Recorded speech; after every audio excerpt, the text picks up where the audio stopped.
Yes, good morning everyone. Today we will do some more question of chapter simple equations. So first we have question number 1. Solve 1 by 4x plus 1 by 6x is equal to 1 by 2x plus 3 by 4. अब देखिए बेटा ऐसे questions में जो fractional form में हो, जो terms fractional form में है, उन क्वेश्चन को सॉल्व करने के लिए मैंने आपको पहले भी एक्सप्लेन किया है कि उस केस में हम क्या करेंगे कि डिनोमिनेटर का पहले एलसीएम लेके उसके बाद सिंप्लीफाई करेंगे, राइट। तो अब देखिए लेफ्ट हैंड साइड में डिनोमिनेटर में क्या है 4 और 6, तो लेफ्ट हैंड साइड में हम किसका एलसीएम लेंगे 4 और 6 का एंड देन सिंप्लीफाई, और राइट हैंड साइड में डिनोमिनेटर में क्या है 2 एंड 4, तो 2 और 4 का एलसीएम लेके फर्दर उसको सिंप्लीफाई करेंगे। Clear. So next is taking first LCM of 4 and 6 we get 12, right. अब 12 को 4 से डिवाइड कीजिए, कितना आ गया 3, तो 3 को हम किससे मल्टीप्लाई करेंगे x के साथ, तो क्या आ गया हमारे पास 3x, एंड देन यहाँ पे प्लस साइन है तो put plus sign here. Now dividing 12 by 6 we get 2, फिर 2 को हम किससे मल्टीप्लाई करेंगे x के साथ, तो लेफ्ट हैंड साइड में क्या आ गया हमारे पास 3x plus 2x whole divided by 12, and this is equal to, अब राइट हैंड साइड में 2 और 4 का एलसीएम लेंगे, कितना आ गया 4। Now dividing 4 by 2 we get 2, फिर 2 को किससे मल्टीप्लाई करेंगे x के साथ, तो ये आ गया 2x, एंड देन प्लस, यहाँ प्लस साइन है तो put plus sign here. Now dividing 4 by 4 we get 1। Clear. Now 1 multiply by 3 we get 3, तो क्या आ गया हमारे पास 3x plus 2x whole divided by 12 is equal to 2x plus 3 whole divided by 4। Clear. which further implies 3x plus 2x 5x divided by 12, and this is equal to 2x plus 3 divided by 4. Clear. Now cross multiplying we get 5x multiply by 4 is equal to 12 multiply by 2x plus 3, और इसको हमने क्या रखना है 2x plus 3 को bracket में। Clear. Now 5x multiply by 4 20x, and this is equal to 12 multiply 2x 24x plus 12 multiply 3 36, तो क्या आ गया हमारे पास 20x is equal to 24x plus 36.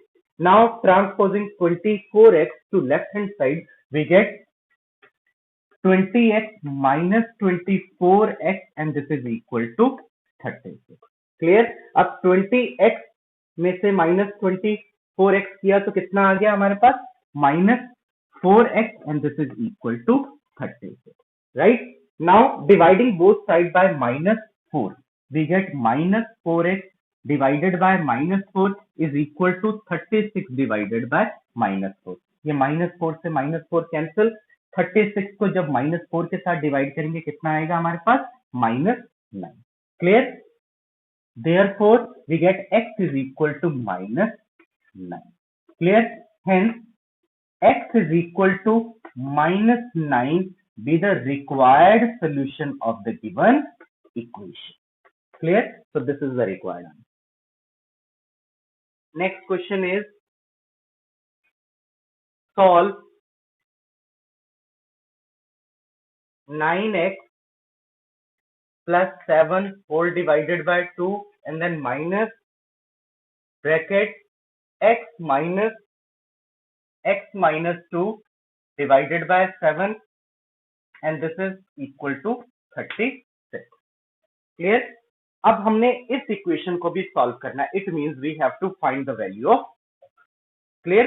तो सबसे पहले हम इसमें क्या करेंगे, ब्रैकेट ओपन करेंगे 9x plus 7 whole divided bye 2। अब इस ब्रैकेट को ओपन कीजिए तो माइनस जो है x के साथ जब आप ब्रैकेट ओपन करेंगे तो x माइनस का हो जाएगा, तो ये हो गया minus x, and then minus minus plus, तो ये हो गया plus x minus 2 divided by 7, and this is equal to 36, right. अब इस x के नीचे कुछ नहीं है तो आप यहाँ पे 1 लिख लेंगे, राइट। नाउ अब ये तीनों टर्म्स जो है फ्रैक्शनल फॉर्म में हो गई, तो अब यहाँ पे आपने क्या करना है कि डिनोमिनेटर 2, 1 और 7 का एलसीएम लेना है, तो 2, 1 और 7 का एलसीएम कितना आएगा 14, राइट। तो यहाँ हमने 14 लिख लिया। Now dividing 14 by 2 we get 7, तो 7 को हम किससे मल्टीप्लाई करेंगे 9x plus 7 के साथ, right.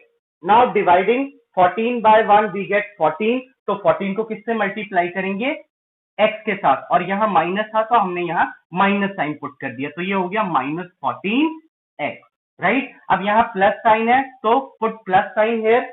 Now dividing 14 by 7 we get 2, तो 2 को हम किससे मल्टीप्लाई करेंगे, x माइनस 2 के साथ, तो ये हो गया 2 इंटू ब्रैकेट में आ जाएगा x minus 2 and this is equal to 30। Clear. अब जो न्यूमरेटर है लेफ्ट हैंड साइड में उसको हम पहले सिंप्लीफाई करेंगे। क्लियर। नाउ अब देखिए 7 जो है 9x के साथ भी मल्टीप्लाई होगा, तो ये कितना हो गया 63x। 7 जो है 7 के साथ भी होगा, तो 7 7 जा 49। Clear. And then minus 14x, 2 जो है x के साथ भी मल्टीप्लाई हुआ, तो ये हो गया 2x। 2 जो है -2 के साथ भी होगा, तो ये हो गया -4 whole divided by 14 and this is equal to 30, right. अब न्यूमरेटर में जो लाइक टर्म्स है उनको कंबाइन करके सिंप्लीफाई करेंगे। तो next step is 63x minus 14x plus 2x plus 49 minus 4 whole divided by 14 and this is equal to 36. Clear? Now 63x minus 14x plus 2x कितना हो गया ये 51x, right? And plus 49 minus 4 plus 45 whole divided by 14 and this is equal to 36. अब 36 के नीचे कुछ नहीं है तो यहाँ पे आप 1 लिख लीजिए, ठीक है। Now multiplying both side by 14 we get 51x plus 45 whole divided by 14 multiply by 14 and this is equal to 36 multiply by 14, right? अब ये 14 से ये 14 कैंसिल हो गया, तो क्या आ गया हमारे पास 51x plus 45 and 36 multiply by 14 this is equal to 504. Clear. तो क्या फाइनली हमारे पास आ गया सिंप्लीफाई करके 51x plus 45 is equal to 504, right. अब 45 को उधर ट्रांसपोज कीजिए राइट हैंड साइड में, तो वो नेगेटिव हो जाएगा, तो क्या आ गई हमारे पास नेक्स्ट इक्वेशन की form 51x is equal to 504 minus 45. Clear? Now 504 minus 45 is equal to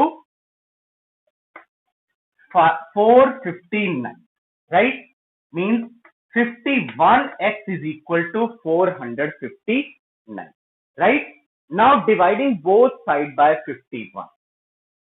So it becomes 51x over 51 is equal to 459 over 51. ये 51 से 51 कैंसिल, 51 9 जा 459। जब हम 459 को 51 से डिवाइड करेंगे कितना आएगा हमारे पास 9। It means we get x is equal to 9, right? Hence x is equal to 9 be the required solution of the given equation. Clear? So this is the requirement. Next is third question. Amar's mother is 9 times as old as Amar. 4 years from now, she will be 5 times as old as her son. Find their present ages.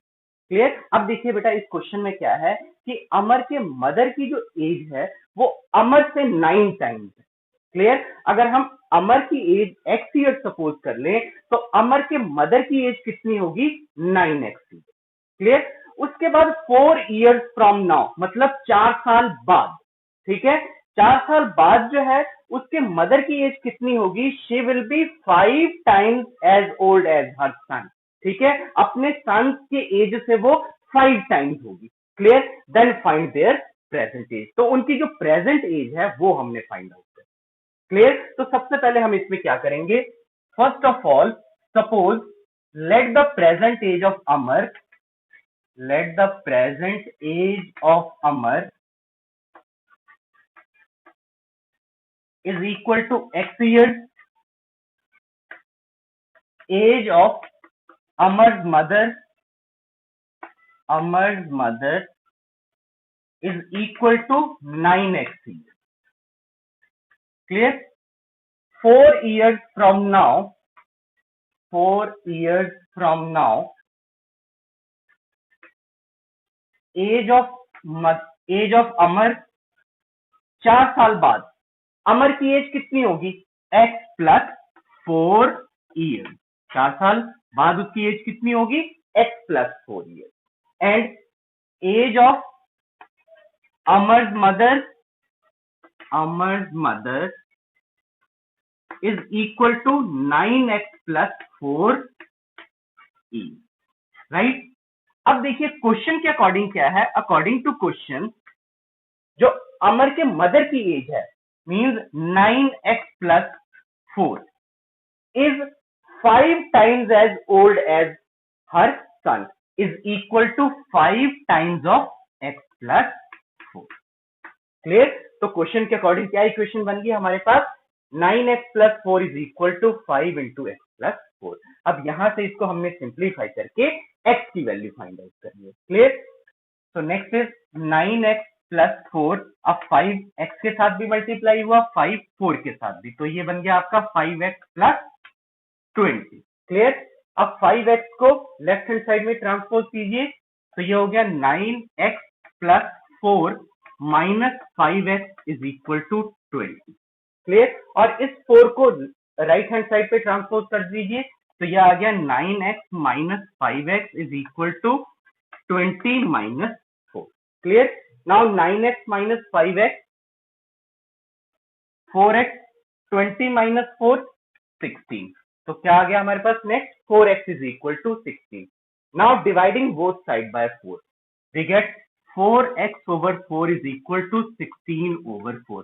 ये 4 से 4 cancel, 4 1 जा 4, 4 4 जा 16। तो x की क्या value आ गई? x is equal to 4। और x हमने क्या सपोज किया था? Present age of Amar. Clear? इसका मतलब क्या है कि प्रेजेंट एज जो है अमर की वो कितनी है? 4 years. Hence present age of Amar is equal to 4 years and present age of Amar's mother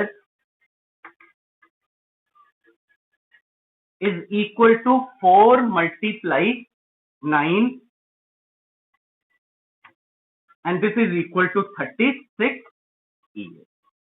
Clear? Hence present age of Amar is equal to 4. Present age of Amar is equal to 4 years and present age of Amar's mother is equal to 36 years. Clear? So this is the required answer. Yes, next is question number 4. The price of a pair of jeans and 2 shirts is rupees 2440. A pair of jeans is rupees 400 more than a shirt. Find the cost of one shirt and a pair of jeans. Clear? अब देखिए बेटा इस question में क्या है कि हमारे पास 2 shirt और एक पेयर ऑफ जीन्स, उसकी टोटल कॉस्ट दी हुई है 2440। और क्वेश्चन में ये गिवन है कि जो प्राइस है पेयर ऑफ जीन्स का that is 400 more than the price of a shirt. एक शर्ट का जो प्राइस है। Clear? Then we have to find the cost of one shirt and a pair of jeans. Clear? तो सबसे पहले हम इसमें क्या सपोज करेंगे? Let the cost of one shirt is equal to rupees x. Clear? Then cost of a pair of jeans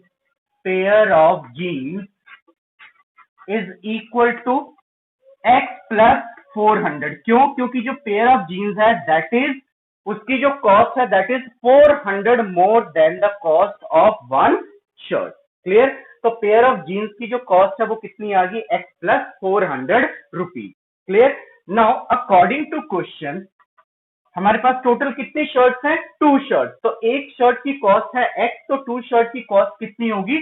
2x and then plus cost of a pair of jeans means x plus 400 और ये total cost कितनी दी हुई है? 2440। तो this is equal to 2440। Clear. अब इस 400 को आप उधर ट्रांसपोज कर दीजिए राइट हैंड साइड में, तो ये क्या आ गया 2x plus x is equal to 2440 minus 400, clear, which implies 2x plus x 3x and 2440 minus 400 is equal to 2040, clear. तो 3x क्या आ गया हमारे पास 2040। Now dividing both side bye 3 we get 3x upon 3 is equal to 2040 upon 3। ये 3 से 3 cancel. अब 2040 को जब आप 3 से डिवाइड करेंगे तो क्या आएगा 680। इट मींस x की वैल्यू कितनी आ गई आपकी 680, right. Hence cost of one shirt is equal to rupees 680 and cost of a pair of jeans is equal to